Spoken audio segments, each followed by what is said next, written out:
Well, we're into hour number 2, simulcasting the syndicated radio transmission at prisonplanet.tv in living color. Joining us from Minnesota, he's about to travel down to Mexico, do some surfing, is former Minnesota Governor Jesse Ventura, of course, a star of films like The Running Man, Predator, and many other films.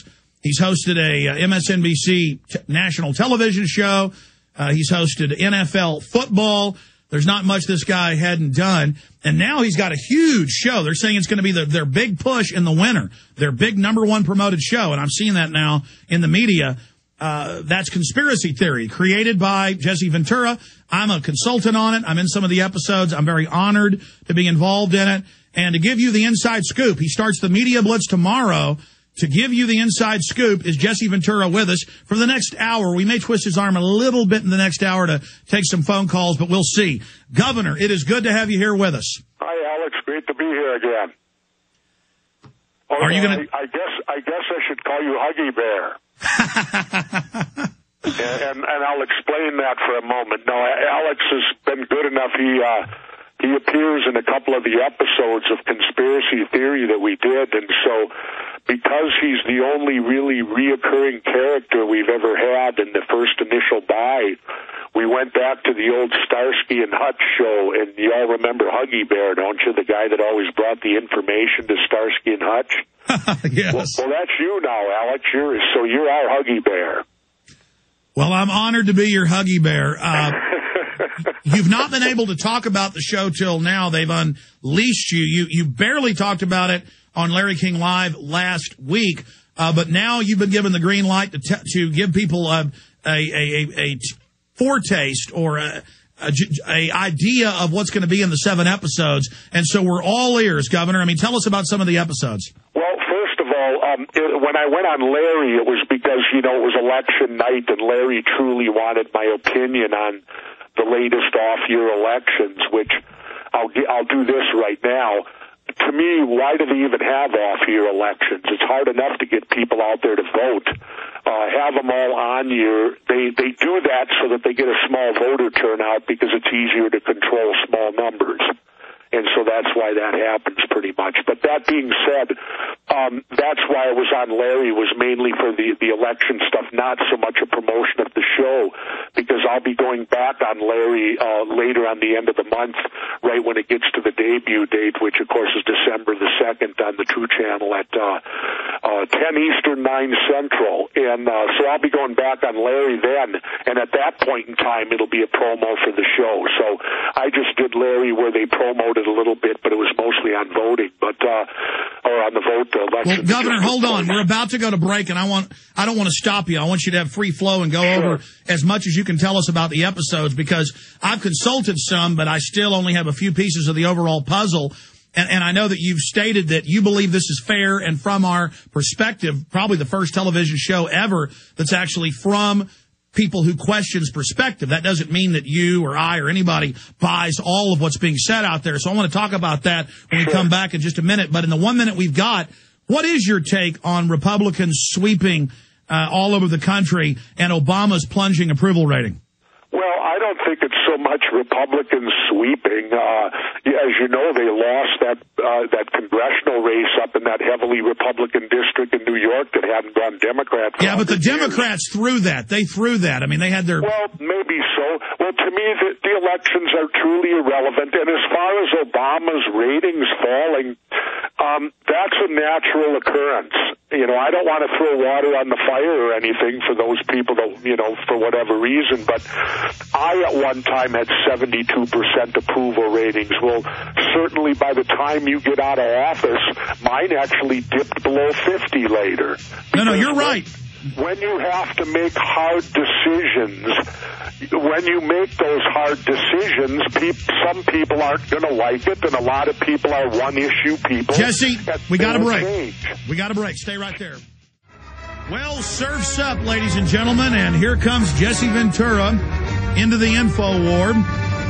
Coming up in early December, the launch of his long-awaited television show, Conspiracy Theory, on TruTv. Here to tell us dates and times and inside details first on this radio show. when Jesse called me back Friday evening and said, okay, I'll do your show first, I was extremely honored. And so, Governor, I really do appreciate you coming here first to talk about it. I know the media blitz starts later today and tomorrow. But we were finishing up when you got cut off by that break. You were talking about you're not surprised Obama's approval ratings dropped. Yours went from the mid-70s to the high 40s. But that was 4 years later. My issue... Yeah, that's true, Alex, but it's going to happen. You know, the honeymoon wears off. The hard decisions have to be made. People many times disagree with those tough decisions, and your approval rating starts to fall. The positive for me, the way I always looked at it, was like this. I was in a three-way race, not a two-way race. I won with only 37%. So even if my approval, say, fell all the way to 45, that was still 8 points higher than what I won with. Sure, and George W. Bush's went from 92 to 39, but again, that took seven... He had to have been lower than 39. Yeah, some approval ratings had him at 25. I mean, there's so many polls. I guess he would sound with the hardcore Republicans. In the end, I can't see him even getting over 30% approval rating. Well, I know Congress... And that's just a political gift from his party.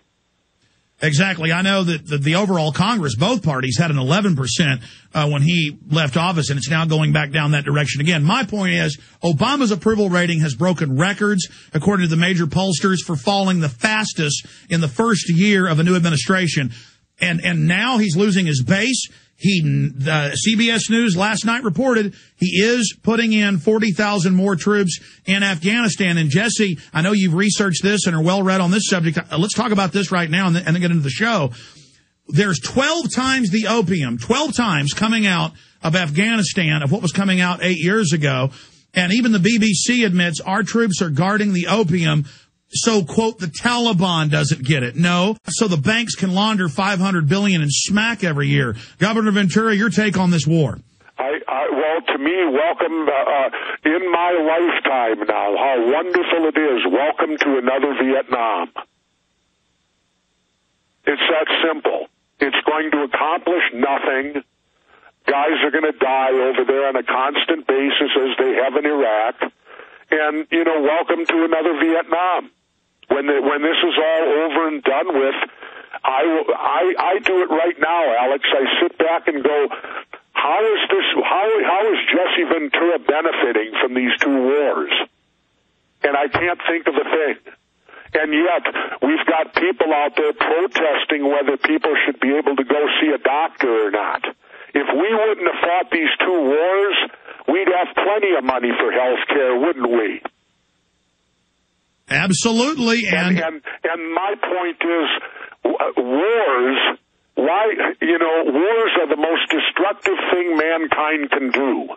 And when he engages in them, it has no benefit. It's like Hermann Göring said, the best thing a farmer can get out of a war is to be able to come back on the same farm he left before the war started. That's the best outcome, the very best. There will be nothing more than that. And when is this country going to wake up? You know, I sit back and I can't say I'm speechless because I'm bitching about it right now. But I cannot believe that people aren't protesting these wars. And now we're sending more troops in to accomplish what? The Russians couldn't win there, and we're so stupid, and our ego is so powerful that we think we can. Well, they can't win the state of objective to bring democracy and freedom to Afghanistan, but if the objective is to destabilize the region and have bases to menace Iran and China, and if the state of objective, the real objective is to launder drug proceeds, then it's mission accomplished. They just need to sit there. If that's indeed what it is, Alex, then you're absolutely correct. It's mission accomplished. If that's what they're accomplishing out of this, I can't prove that that's what they are or aren't doing at this time, but certainly from a base perspective of Jesse Ventura, American citizen, I don't understand how I benefit by these wars one bit or any of the rest of us benefit by them one bit. Okay, here's an example, then we'll get into the TV show. Sure. I know you've been busy with, producing the television show and flying all over the country, and we'll talk about that. You were really working hard on this. A lot of work, a lot of time, a lot of energy, a lot of money. Harder than I wanted. But at the same time, it came out 2 weeks ago, New York Times, that Mohammed Karzai's brother is the head opium kingpin in Afghanistan, and that he is a CIA operative on CIA payroll, and that basically so is Mohammed Karzai, and that our troops are guarding his poppy fields. And I was driving down the road a few months ago and heard BBC report the same thing before the New York Times did, and I already knew that. But to hear them report that, we guard the opium because if we don't guard it, another Taliban group will get it and then they'll get too much power. That's what they're telling the troops. We guard the opium to win the war.